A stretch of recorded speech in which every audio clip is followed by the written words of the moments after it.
ბავშვობისას ასე გვეუბნებოდნენ, როცა გაწვიმდებაო, სადღაც ცისარტყელა გამოჩნდებაო და თუ ცისარტყელასთან მიხვალ, მეორე მხარე გადის საქართველოსზეო და თაობიდან თაობაზე გადაეცემოდა საქართველოს სიყვარული და საქართველოში დაბრუნების იმედი.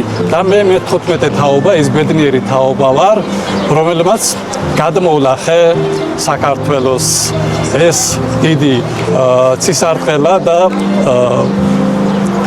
მეზიარე ჩემს სამშობლოს. დღეს ისპაჰანის ქალაქში ყველაზე ღირსეული ძეგლი არის ქართველის მიერ აშენებული 33 თაღიანი ხიდი ალავერდი ხანის. მიერესი ადამიანი ვიყავი, რომ ჩამოვიდი საქართველოში, რა თქმა უნდა, ვემთხვიე ამ წმინდა მიწას, რომ მოვედი ცრემლებს მართლა ვერ ვიკავებდი, ისეთი ბედნიერი ვიყავი და მიუხედავად ის, რომ რაღაც მიზეზების გამო 3 დღე მეტი ვერ დავრჩი პირველ შემოსვლისას, მაგრამ თავის 4-ში მეგონა. 4 საუკუნე ერთად რო არ ვიყავით, თქვენ აქ იბრძოდით საქართველოსთვის, ჩვენც იქ ვიბრძოდით ჩვენი ქართველობისთვის და